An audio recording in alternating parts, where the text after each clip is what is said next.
Hello students, physics lecture number 94। Last में हम ऊष्मीय संचरण के लिए चालन के अंदर क्वेश्चंस कर रहे थे और क्वेश्चंस में हमने इस फॉर्मूले का मेनली यूज किया था के A delta T by L, ऊष्मा संचरण की दर। ठीक है, श्रेणी समांतर क्रम देखा था। अब हम बात करने चाह रहे हैं इस वाले फॉर्मूले से रिलेटेड। ठीक है, मेनली अपना फोकस इस पे रहेगा। अब तो सबसे पहला क्वेश्चन अपना ये है कि एक तरफ तो तापमान 100 डिग्री सेल्सियस है, कांस्टेंट है। दूसरी तरफ जो है पानी दे रखा है, पानी है यहां पर कुछ 20 डिग्री सेल्सियस पर और पानी की मात्रा कुछ 1 किलोग्राम ही ले लो। ये छड़ दे रखी है, छड़ की चालकता के की वैल्यू दे रखी है कुछ 100 वॉट पर मीटर पर डिग्री सेल्सियस। लंबाई जो दे रखी है, लंबाई है कुछ 50 सेंटीमीटर और जो इसका अनुप्रस्थ काट क्षेत्रफल है, एरिया, वो एरिया दे रखा है अपन को 100 सेंटीमीटर स्क्वायर। कैलकुलेट ये करना है कि पानी का तापमान 20 डिग्री से 60 डिग्री कितने समय में हो जाएगा।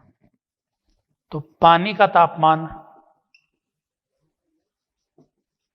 20 डिग्री सेल्सियस से 60 डिग्री सेल्सियस कितने समय में होगा,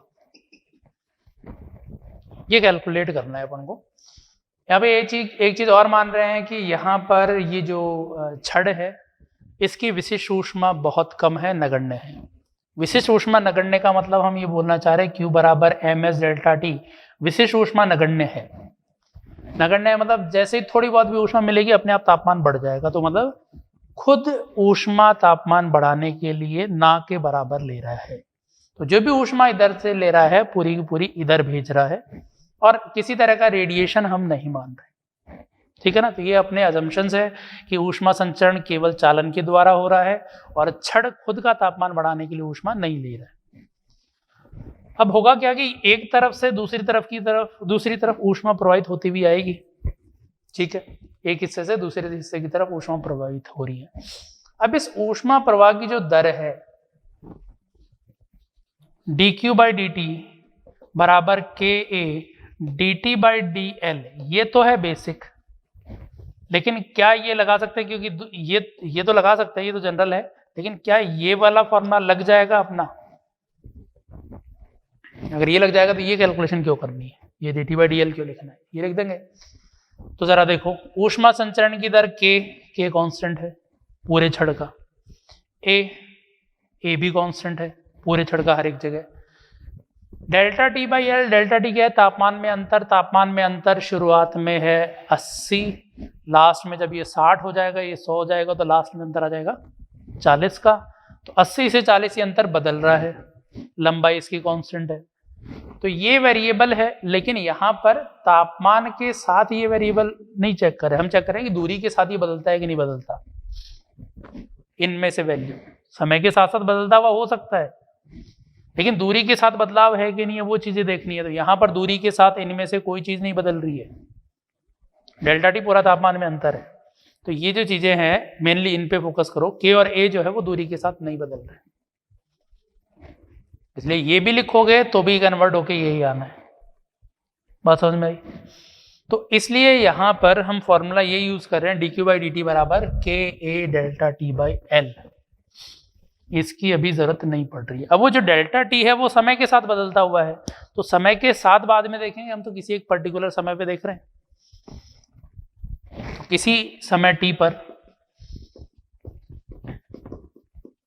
कि ऊष्मा संचरण की दर क्या है, तो किसी एक समय पर ऊष्मा संचरण की दर क्या है? माइनस के A delta T by L, किसी एक समय पर।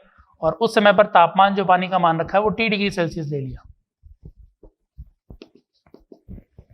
ठीक है, तो ऊष्मा संचरण की दर आ गई माइनस के कितना? 100।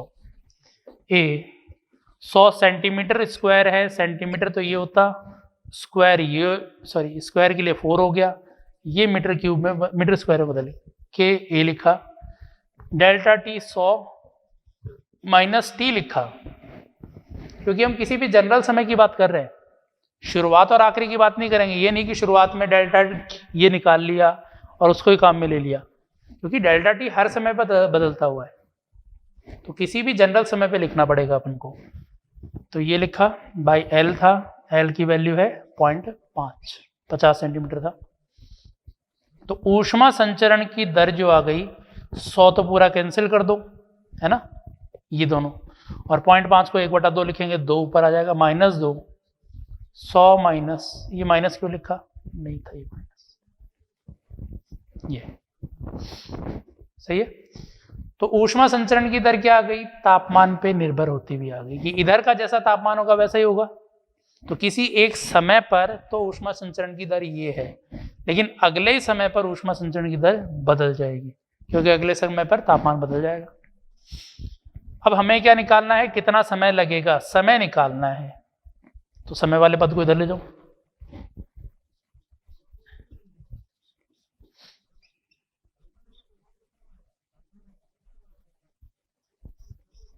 समय वाले पद को इधर ले गए, सही है। समय को अब इधर ले गए, तो अब ये वाला भी अलग वेरिएबल है, डी क्यू, टी अलग वेरिएबल है, डी टी अलग वेरिएबल है, तो अभी इंटीग्रेशन जैसा पद नहीं बना है। कांस्टेंट होता तब तो सीधे लिख देते कि इनटू समय ये कुल ऊष्मा आ गई, कांस्टेंट नहीं है। तो अब होगा क्या कि जैसे ही थोड़ी सी ऊष्मा जाएगी तापमान बढ़ेगा, तो इस ऊष्मा और इस तापमान में और रिलेशन निकालना है। तो थोड़ी सी ऊष्मा जाते ही इधर का तापमान बदलेगा, Q बराबर mS/dt, सही है ना। थोड़ी सी ऊष्मा जाते ही तापमान में वृद्धि हो गई dt से,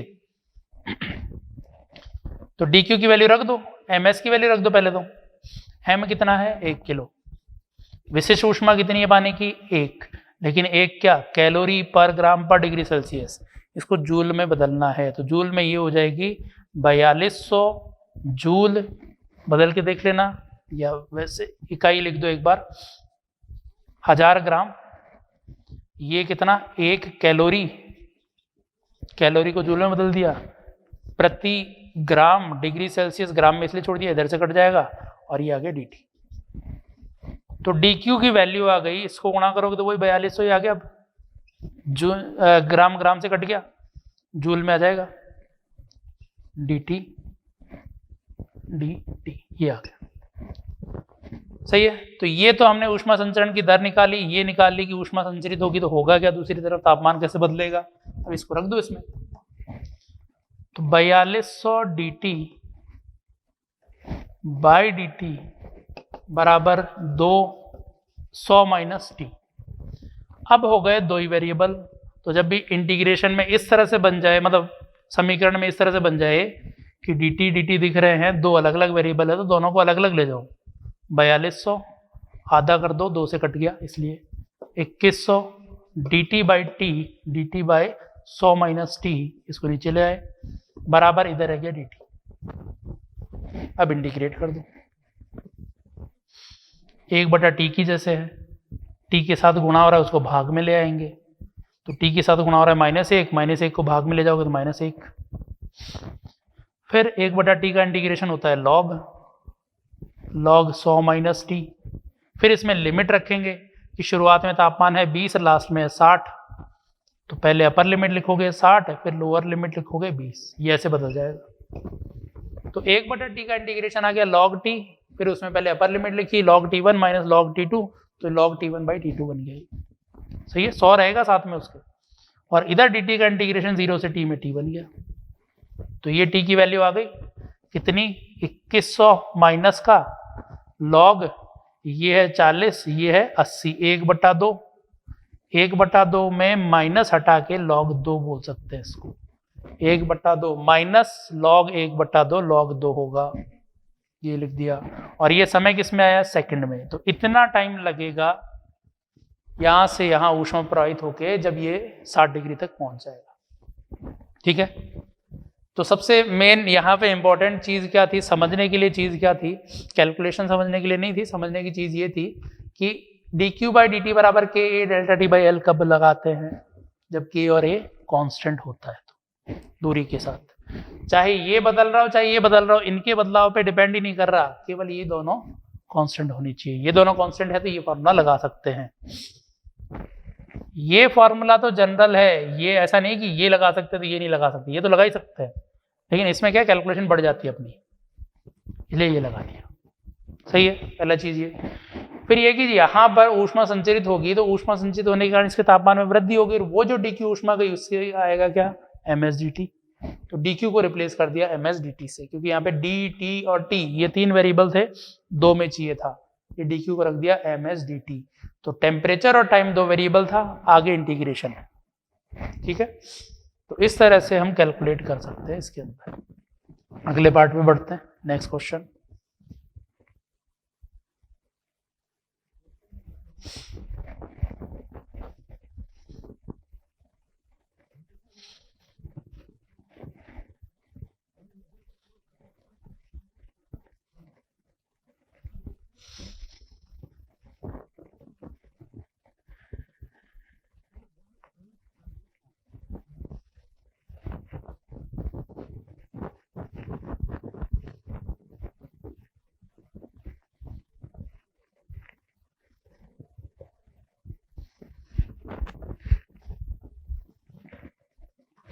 नेक्स्ट क्वेश्चन कुछ इस तरह से है कि एक झील में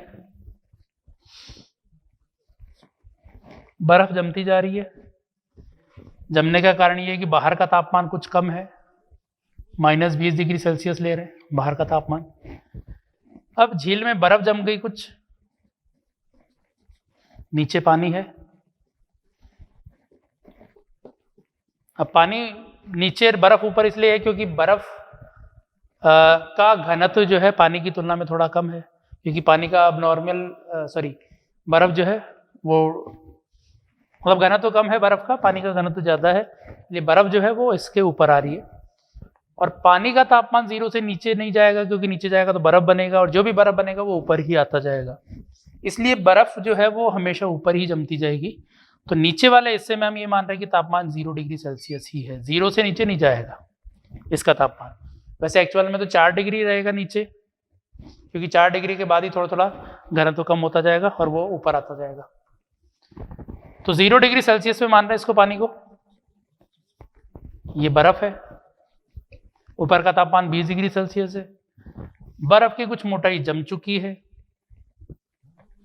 L मोटाई जम चुकी है ये मान रहे हैं। तो बर्फ की मोटाई दुगनी होने में कितना टाइम लगेगा, या L मोटाई जमने में कितना टाइम लगेगा, वो हमें कैलकुलेट करना है। हम यही मान रहे हैं कि बर्फ L मोटाई की परत जमने में कितना समय लगेगा। तो इसकी चालकता ले रहे हैं बर्फ की K। तो हमें निकालना है बर्फ की L मोटाई की परत जमने में कितना समय लगेगा, है ना। तो बर्फ की L मोटाई की परत अपन को जमानी है, इसको जमाने में कितना समय लग रहा है वो कैलकुलेट करना है।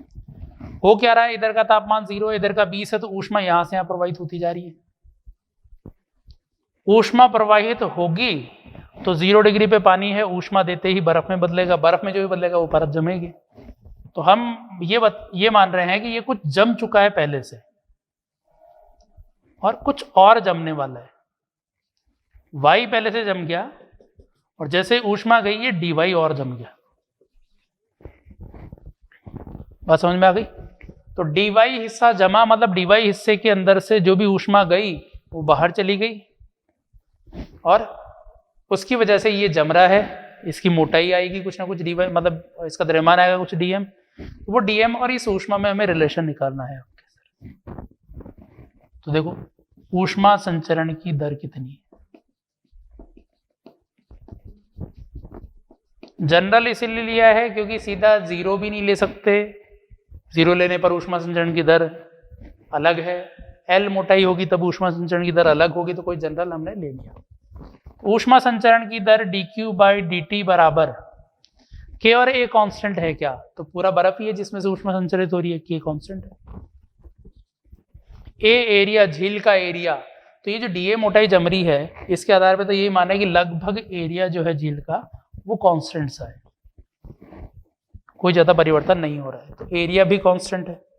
कोई डिटेल भी अपन को नहीं बता रखी है। के ए, अगर ये दोनों कांस्टेंट है तो फिर फॉर्मूला ये लेना है डेल्टा टी बाई एल। पिछले क्वेश्चन में तो क्या था, डेल्टा टी वेरिएबल था, एल कांस्टेंट था, ये था पानी का तापमान 60 से 20 से 60 हो रहा था। इस बार क्या है, डेल्टा टी कांस्टेंट है, एल वेरिएबल है। एल कैसे, ऊष्मा संचरित जिधर हो रही है वो पहले वो वाई मोटाई है, धीरे धीरे बढ़ती जाएगी, तो ये वेरिएबल है, इसको वेरिएबल के पदों में लिखेंगे, ले क्या रखा है वाई।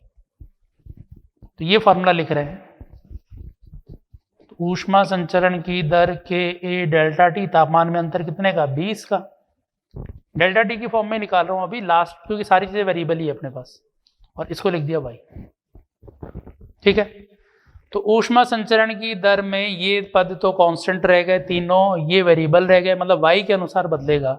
तो नियत दर से ऊष्मा नहीं दे रहा, नियत दर से दे रहा होता तो हम ये बोल देते कि ऊष्मा प्रति सेकंड इतनी जा रही है, इनटू समय से गुणा कर दो, जो अपन ने पहले क्वेश्चन किया हुआ लास्ट लेक्चर में, कि ऊष्मा दर नियत है, इनटू समय से गुणा कर दो, कुल ऊष्मा आ गई, कुल ऊष्मा को ml बोल दो, बर्फ जमानी है इसलिए।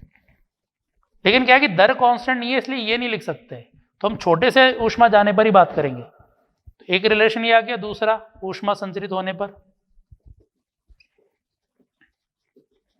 संचरण पर क्या हो रहा है, बर्फ जम रही है, कितनी बर्फ जम रही है, डीएम मान लो, छोटी सी ऊष्मा गई है डीक्यू, तो डीक्यू बराबर M L, latent heat of fusion.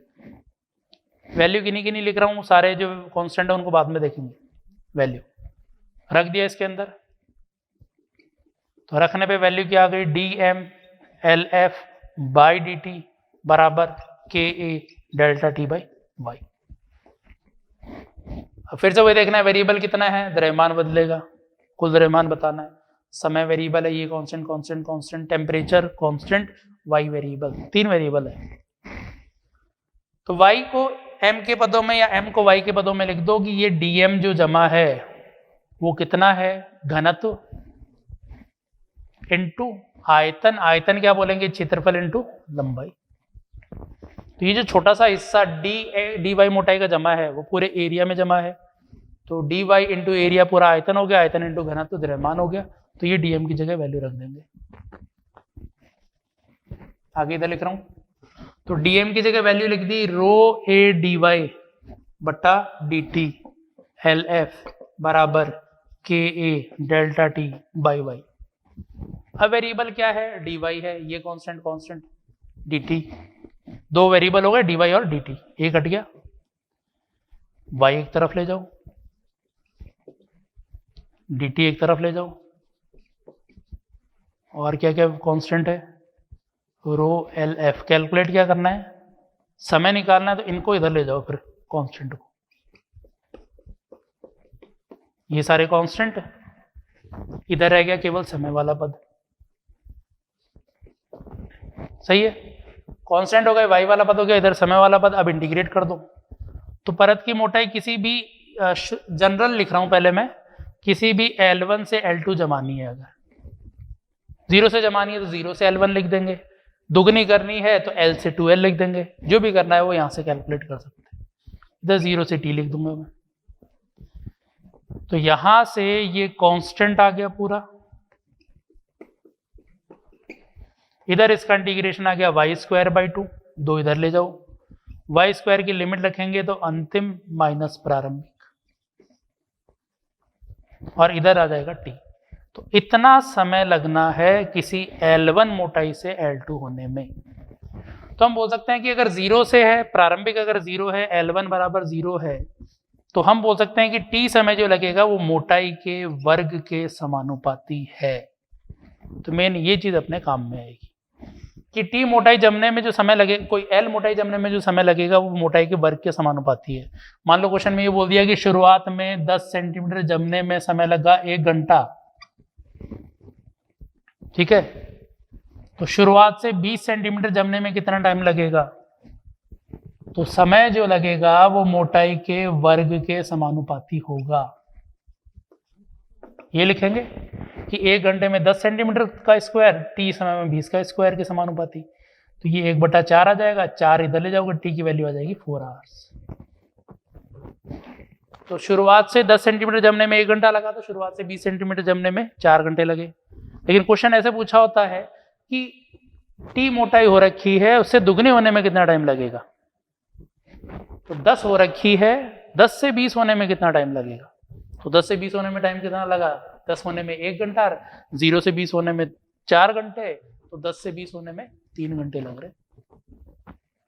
ठीक है, तो ये चीज ध्यान रखनी है कि शुरुआत से एल मोटाई जमने में जो समय लगेगा वो मोटाई के वर्ग के समानुपाती है। ठीक है, अब इसमें जो वैल्यूज दे रखी थी वो लिख दो क्वेश्चन में कि डेल्टा टी की वैल्यू 20 है, बस ये कांस्टेंट की वैल्यू आएगी, बाकी वेरिएबल जो है मतलब जो अज्ञात है वो वैसे के वैसे रहे। ठीक है, आगे बढ़ते हैं अगले क्वेश्चन पे।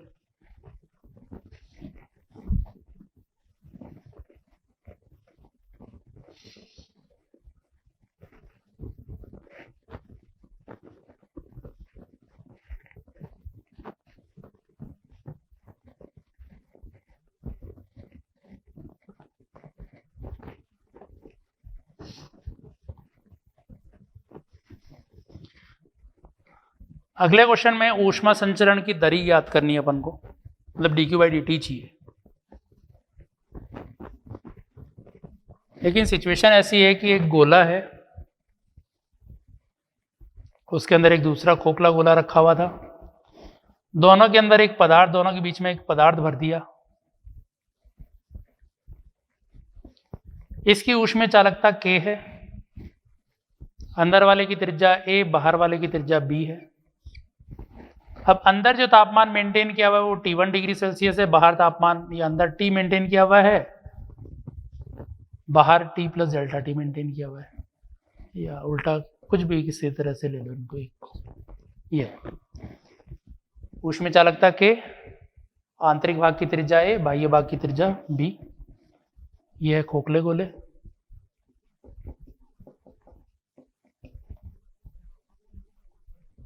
ये वाला और ये था। तो खोखले गोले हैं, त्रिज्या A और B के, अंदर का तापमान T डिग्री सेल्सियस है, बाहर का T प्लस डेल्टा T। तो ऊष्मा संचरित होगी, तो ऊष्मा संचरण की दर ज्ञात करनी है।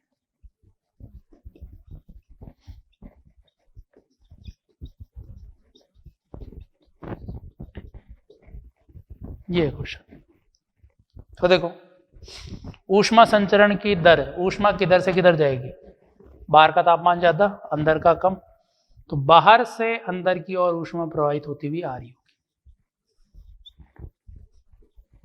ठीक है, ये प्रवाहित हुई ऊष्मा।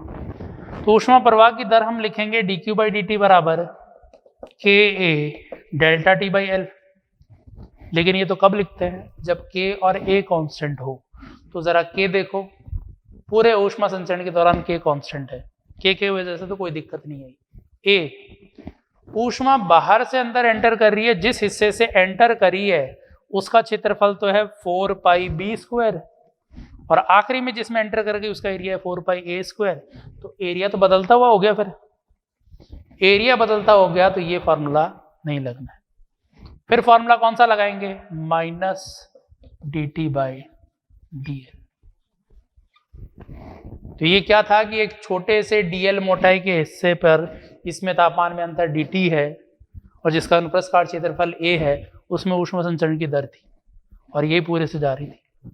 तो ये फॉर्मूला लगाना है ऊष्मा संचरण की दर का।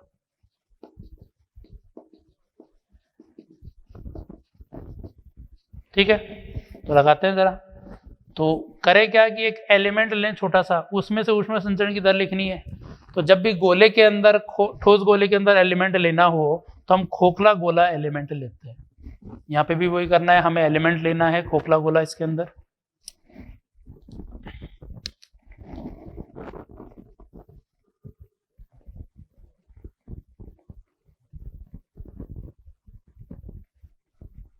इनको हटाते हैं एक बार, और ये हमने एक एलिमेंट ले लिया इसमें, खोखला गोला जिसकी कुछ मोटाई होगी। तो ये मान लेते हैं कि केंद्र से r दूरी पे गए और dr मोटाई का एक खोखला गोला हमने ले लिया। सही है। इस खोखले गोले में ऊष्मा संचरण की दर क्या है वो बतानी है। खोखले गोले में ऊष्मा संचरण की दर, तो देखो जो अल्पांश लिया है उसके लिए लिखना ही है, तो उस अल्पांश में जितनी ऊष्मा संचरित हो रही है वही पूरे में संचरित हो रही है। ऊष्मा संचरण की दर तो यही है ना कि जो ये हिस्सा ऊष्मा लेगा वो अगले को भेज देगा, अगले को भेजता जाएगा, तो जितनी ऊष्मा बाहर से ली उतनी अंदर आएगी, तो ये कांस्टेंट है, पहले भी बात कर चुके हैं ये। फिर के की वैल्यू तो क्या ही है, एरिया किसका, खोखले गोले का। कौन सा एरिया लेते हैं, अनुप्रस्थ काट क्षेत्रफल, ऊष्मा एंटर कर रही है उसके लंबवत वाला क्षेत्रफल, तो ऊष्मा बाहर से अंदर आ रही है, तो किस एरिया को काटते हुए आ रही है, तो पूरे गोले को बाहर से अंदर की ओर काटती हुई आ रही है, तो एरिया कितना हुआ 4 पाई आर स्क्वायर। सही है ना, dr का कोई रोल नहीं है, एरिया बताना है, सतह का क्षेत्रफल, अनुप्रस्थ काट क्षेत्रफल ऊष्मा संचरण के। ये आ गया। तापमान में अंतर थोड़ा सा ले रखा है कुछ dt, और फिर लेना है नीचे dl। dl कौन सा होता है, ऊष्मा प्रवाह की दिशा में लंबाई, तो ऊष्मा बाहर से अंदर की ओर आ रही है, प्रवाह की दिशा में इस अल्पांश में लंबाई dr है, dr है। ये कांस्टेंट है, इसको आई थर्मल लिख दो ताकि कांस्टेंट दिखे भी, वरना ऐसा लगेगा कि dt काटे। किसी समय पे नहीं पूछा है, शुरुआत में पूछा है ऊष्मा, मतलब ऊष्मा संचरण की दर पूछी है, ऊष्मा नहीं पूछी है कि अपन ये लिखेंगे dt से मल्टीप्लाई करेंगे, पिछले क्वेश्चन में किया था वैसे। dt को मल्टीप्लाई नहीं करना है कहीं पे भी, अपन को तो यही चाहिए, बस यही वैल्यू चाहिए, इसलिए आई थर्मल बोल दिया ताकि कांस्टेंट दिखे। अब जो वेरिएबल है आर वाले पद एक तरफ ले जाओ, ये 4 पाई के रहने दो इधर ही, dt इधर ले जाओ, सॉरी dr नीचे चला जाएगा आर स्क्वायर, ये कांस्टेंट है, इधर रह गया dt, और कुछ बचा, आई थर्मल इधर का इधर है, 4 पाई सारी चीजें इधर ही है, आर इधर ले गए, बराबर ही। अब इसमें वेरिएबल एक तरफ आर है एक तरफ t, दोनों को इंटीग्रेट कर दो कि r की वैल्यू जब a से b ले जा रहे हैं या b से a ले जाओ, कोई से भी एक से b ले जाओ, तो तापमान कितने से कितना जा रहा है, t plus delta T, a से b जा रहे हैं तो t से t प्लस डेल्टा टी, सही है। बाहर से अंदर ले जा रहे हो तो b से a लिख देना, तो 1/r² का इंटीग्रेशन -1/r, तो आई थर्मल -1/r, पहले लिखोगे b, फिर -1/r, तो प्लस का b a हो गया, बराबर माइनस, या लिख रहा हूं -4 पाई के, तापमान में अंतर आ जाएगा, डेल्टा टी बन जाएगा ये, तो आई थर्मल बराबर आ गया, इसको मल्टीप्लाई कर दो, b प्लस का a माइनस का आ जाएगा, सही है ना, तो ये बन गया b माइनस a/ab, आई थर्मल गुणा बराबर 4 पाई के डेल्टा टी माइनस, किसी जगह एक जगह अपन ने गड़बड़ कर दी इसलिए माइनस प्लस थोड़ा गड़बड़ा गया, ये पॉजिटिव है ना, ये पॉजिटिव है, ठीक है, तो किसी एक जगह माइनस प्लस की गड़बड़ हो रखी है इसलिए माइनस साइन एक्स्ट्रा आ गया।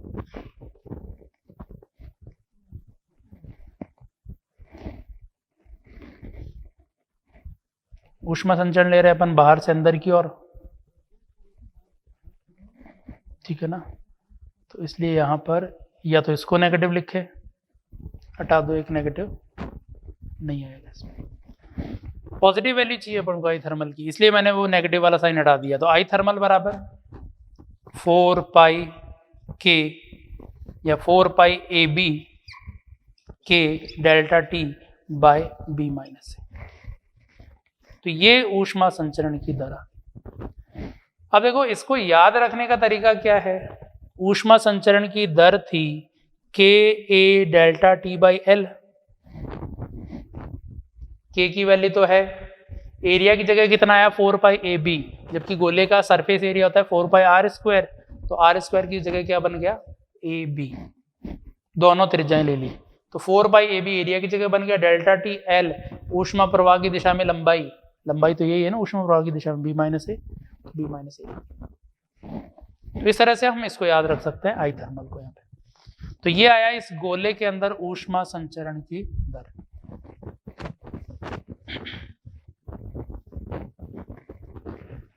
अब अगले क्वेश्चन में गोले के बजाय ये है एक बेलन, बेलनाकार सतह।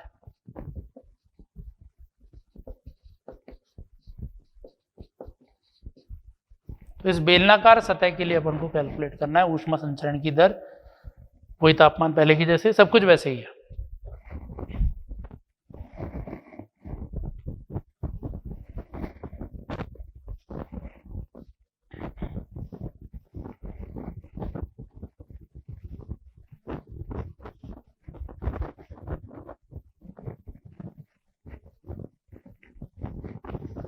ऊष्मा संचरण की दर बेलनाकार सतह के लिए ज्ञात कर रहे हैं।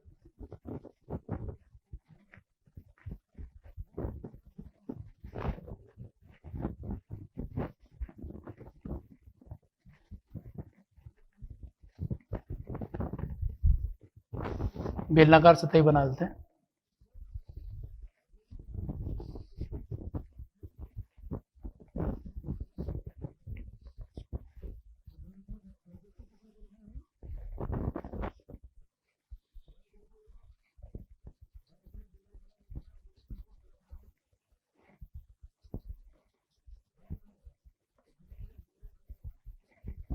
इस तरह की कुछ बेलनाकार सतह है। इसका जो बीच वाला हिस्सा है के चालकता का पदार्थ है, लंबाई है L, आंतरिक भाग की त्रिज्या है A, बाह्य भाग की त्रिज्या है B। अंदर वाले हिस्से का तापमान बना रखा है T1, बाहर वाले का हिस्से का तापमान T2। तो ऊष्मा संचरण की दर कितनी है?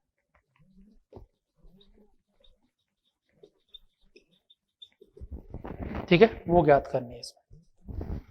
देखो कई बार तुम्हें क्वेश्चन ये इस तरह से भी मिल जाएगा कि T1 T2 यहां ना लगा के ये बोल दिया होगा कि एक तरफ T1 है एक तरफ T2 है। तो इसमें कोई ज्यादा कैलकुलेशन नहीं है, तो सबसे सिंपल पार्ट है। ऊष्मा संचरण की दर क्या होगी? K, पूरे में K सेम। एरिया, जिस भाग से ऊष्मा एंटर कर रही है तो वो एरिया कितना है? पाई B square minus A square. सही है। तो के ए डेल्टा टी तापमान में अंतर बाई लंबाई L, क्योंकि कोई वेरिएबल नहीं है यहाँ पे, सारे कांस्टेंट रह गए, इसलिए ये ऊष्मा संचरण की दर आ गई। कब? एक तरफ T1 एक तरफ T2 देके इस तरह से पूछा हो, लेकिन हम कैलकुलेट कर रहे हैं अंदर T1 है बाहर T2 है। अब ऊष्मा संचरण की दर क्या है? तो ऊष्मा संचरित हो रही है, या तो अंदर से बाहर की ओर ले लो या बाहर से अंदर की ओर ले लो। तो ऊष्मा संचरित होती हुई जा रही है, तो दर लिखेंगे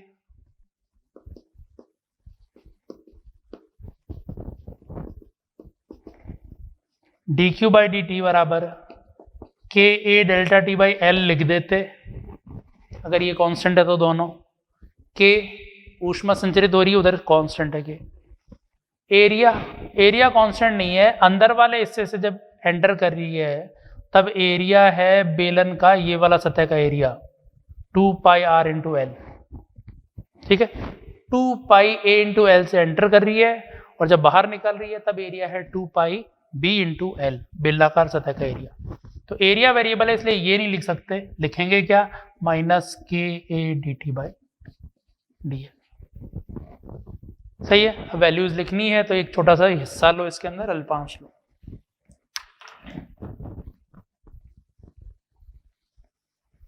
तो एक छोटा सा हमने बेलनाकार भाग लिया, ये गोला था, ठोस गोला तो खोखला गोला लिया, ऐसे ही बेलनाकार भाग है तो एक अल्पांश भी खोखला बेलनाकार भाग लेना पड़ेगा पूरा यहां तक।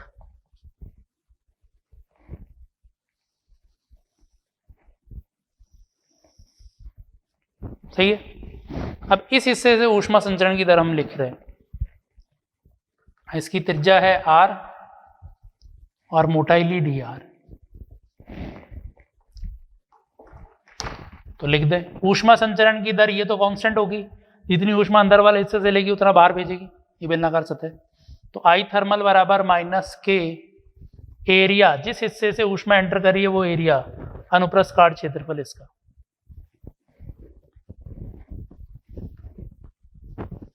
तो के ए लिखें इसका एरिया, तो जिस भाग से एंटर करिए उसका एरिया कितना हो गया? बेलनाकार area 2 pi R into L, 2 pi R into L, L पूरा ही आएगा। तापमान में अंतर dt, मोटाई है इसकी dr। तो ये हुआ इस छोटे से भाग के लिए ऊष्मा संचरण की दर। अब इसमें वेरिएबल कितने हैं, एक r वेरिएबल है, t वेरिएबल है, l कांस्टेंट, k कांस्टेंट, सारे कांस्टेंट है। तो दोनों वेरिएबल को अलग साइड साइड में कर दो, इधर dr/r कर दो, आई थर्मल को रहने दो इधर ही। इधर आ जाएगा -2πkL dt, सही है। अब दोनों साइड इंटीग्रेशन लगा दो, कांस्टेंट कांस्टेंट 0 से, सॉरी r की लिमिट a से b, dt की लिमिट t1 से t2। तो इधर आ गया आई थर्मल 1/r का integration log r, upper limit divide by lower limit. Log में तो ऐसे बन जाता है क्योंकि लिखते log b minus log a, जो बन जाता है log b बाई a, बराबर -2πkL dt का इंटीग्रेशन t, तो बन गया t2 माइनस t1। तो आई थर्मल आ गया इधर। अब अंदर से बाहर की ओर ऊष्मा बोली थी अपन ने, और वही लिखा है अंदर से बाहर की ओर। तो T2 कम है, T1 ज्यादा है, माइनस लगा हुआ है, पलट के लिख दो ताकि पॉजिटिव बन जाए। तो 2πkL delta T by log b by a। अब ये भी पॉजिटिव है, सारा पॉजिटिव बन गया, सही बन गया इस बार तो, कि आई थर्मल क्या है, अंदर से बाहर की ओर जो ऊष्मा जा रही है वो इतनी है। समझ में आया? अब यहाँ पर पहले वाले की जैसे रिलेट नहीं हो पा रहा है क्योंकि लॉग में रह गया, तो यहाँ पे ये जरूर लिख सकते हैं कि इसका जो आर थर्मल है, तुल्य प्रतिरोध जो है, पहले वाले में आर थर्मल था कितना, L बाय के ए, एरिया लिखा था 4πAB। तो पिछले वाले में ये था, इस वाले में आर थर्मल की वैल्यू आ गई L, मतलब नीचे वाला पद ऊपर आएगा क्योंकि ये लिखा हुआ ना I equals to V by R. तो 2πkL ये इस हिस्से का आर थर्मल। समझ में आया? तो इस तरह से इस वाले हिस्से के अंदर आर थर्मल की वैल्यू आ गई या ऊष्मा संचरण की दर आ गई बेलनाकार हिस्से के अंदर। तो ये हमारे ऊष्मा संचरण की दर अलग अलग पार्ट में हो चुकी है। ठीक है, तो अब ये वाला पार्ट हो गया, चालन वाला पार्ट हो गया। चालन के बाद संवहन वाले पार्ट पे हम कोई ज़्यादा डिटेल में बात नहीं करते। संवहन पे केवल इतना ही रहता है कि संवहन होता क्या है वो पता होना चाहिए। तो संवहन था द्रव गैस में माध्यम के कणों की गति के कारण ऊष्मा संचरण। जैसे हम पानी गर्म करते हैं तो जो ठंडा पानी है वो नीचे जा रहा है, गर्म वाला पानी ऊपर की ओर जा रहा है। ऐसे ही हवा गर्म हो रही है तो जो गर्म हवा है वो ऊपर की ओर जा रही है, जो ठंडी हवा है वो नीचे आ रही है। तो माध्यम की गति द्वारा ऊष्मा का संचरण जो था उसको हम बोल रहे थे संवहन। माध्यम पूरा पूरा गति कर रहा था, कारण था तापमान में अंतर ठोस और द्रव में हो रहा, द्रव और गैसों में हो रहा था। संवहन के बाद फिर अगला रहता है अपना विकिरण। तो विकिरण के बारे में हम नेक्स्ट लेक्चर के अंदर देखेंगे और फिर अपना पार्ट विकिरण के बाद ये वाला पार्ट कंप्लीट हो जाएगा। ठीक है, तो नेक्स्ट क्लास में विकिरण हम देखेंगे। Thank you.